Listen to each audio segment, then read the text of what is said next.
Ask yourself, when was the last time you did something hard on purpose? Not for the result, but for the lesson, for the strength it builds. Discomfort is the training ground of mental toughness. It can shape your entire day. Practicing the pause life moves fast. We get triggered, provoked, tempted, and often we regret how we respond. The Stoics mastered the pause, that tiny space between stimulus and response.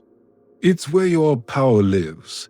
Next time you feel anger rise, pause. When someone insults you, pause. When fear whispers worst-case scenarios, pause. In that silence, ask, is this worth my energy? Is this aligned with my values? What would the best version of me do here? This isn't weakness, it's discipline. Section 3. Small acts of courage isn't only for grand battles.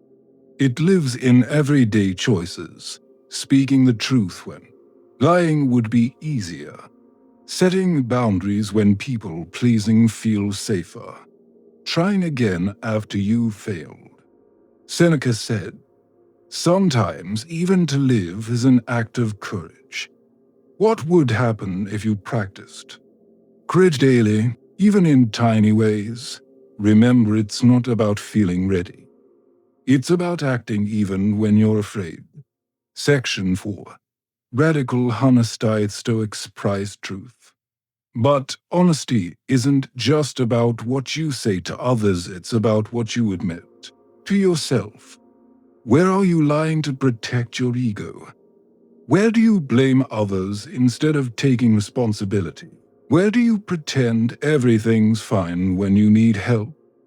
Radical honesty cuts through these games.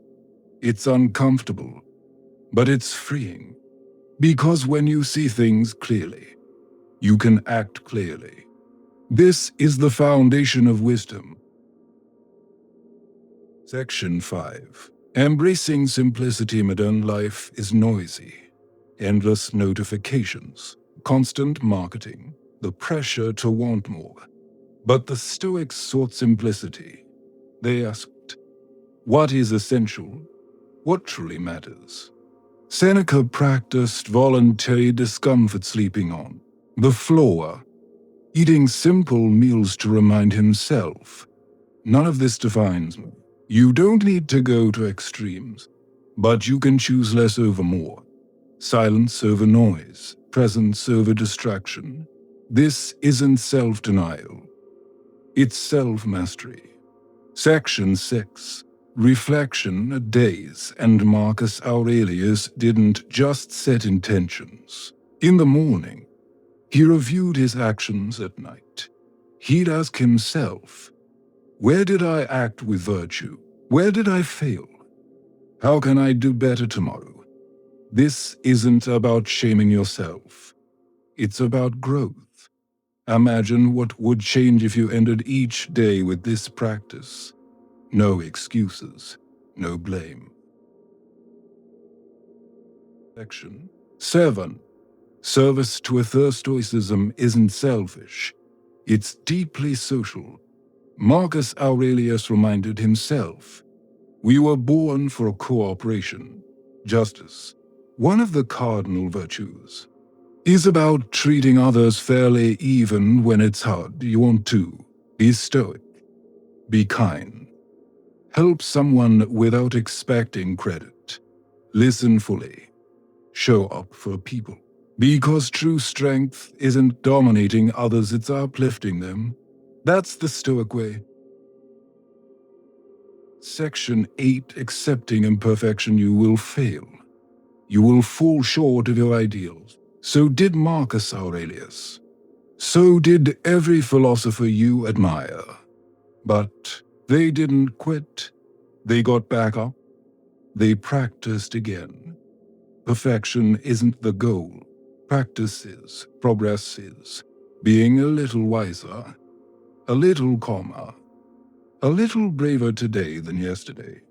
We've seen how Stoicism isn't some abstract theory. It's a daily practice, a set of choices and habits that shape who you become. You don't have to be perfect.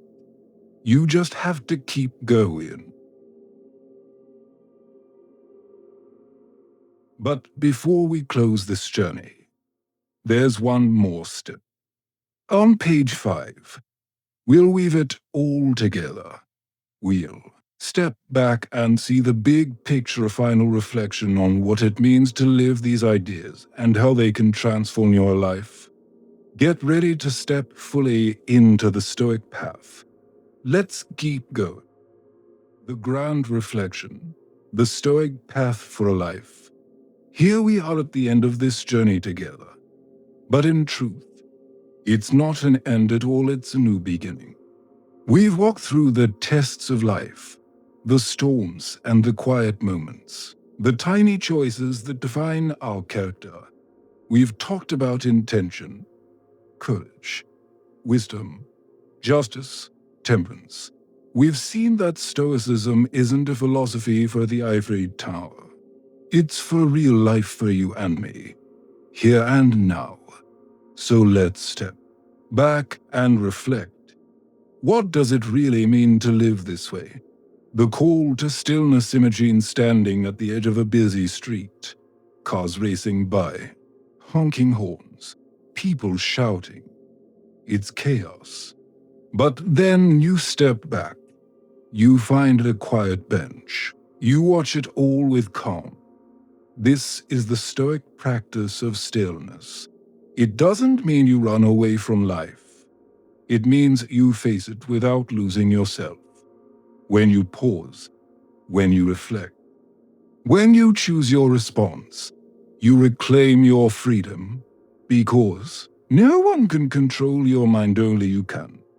The power of choice. Life will never be free of problems. There will always be pain, loss, disappointment. People will let you down. You will let yourself down. But in every moment, you have one power no one can take away: the power to choose your response. Marcus Aurelius wrote, "You have power over your mind, not outside events." Realize this.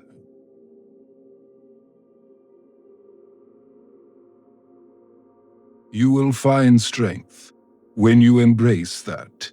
You're unbreakable, not because you're invincible, but because you're resilient. The everyday practice. It's not about grand gestures. It's about the everyday. Waking up and setting your intention. Pausing before you speak.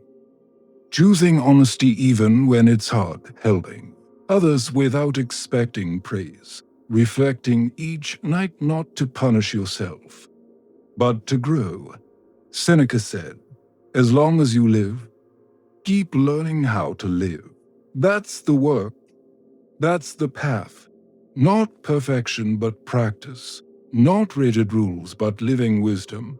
A life of service. Remember, Stoicism isn't selfish. It's about connection. Marcus Aurelius believed we were made for one another. He reminded himself daily to act with justice, to remember his role in the larger human family. What does that mean for you? It means lifting others up, listening when you'd rather talk, forgiving when it's hard. It means being someone others can rely on, not because you're perfect, but because you care. Service isn't weakness, it's the highest strength.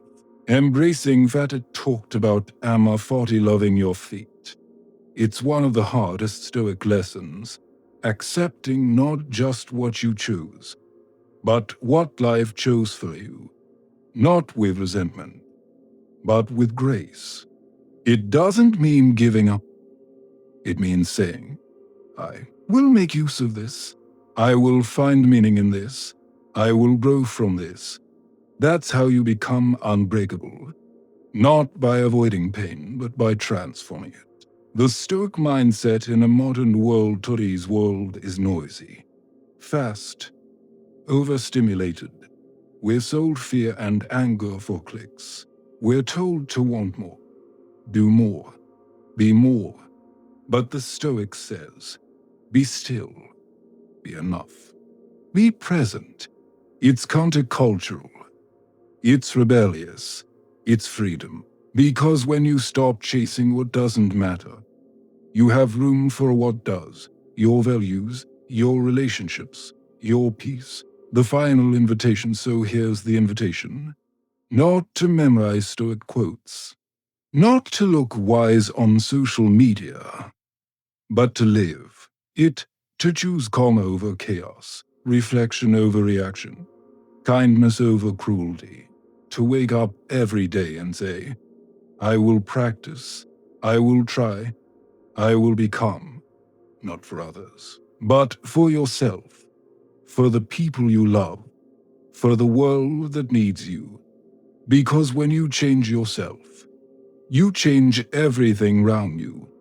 That's the promise of Stoicism. If you found even a moment of clarity in this journey, welcome to the channel. We're just getting started. This is Marcus Aurelius Stoic Resilience, your home for wisdom that doesn't just sound good but works. So if you're ready to keep walking this path together, hit that subscribe. Share this with someone who needs it. And above all, stay grounded. Stay grateful. Stay stoic. Until next time, thanks for listening.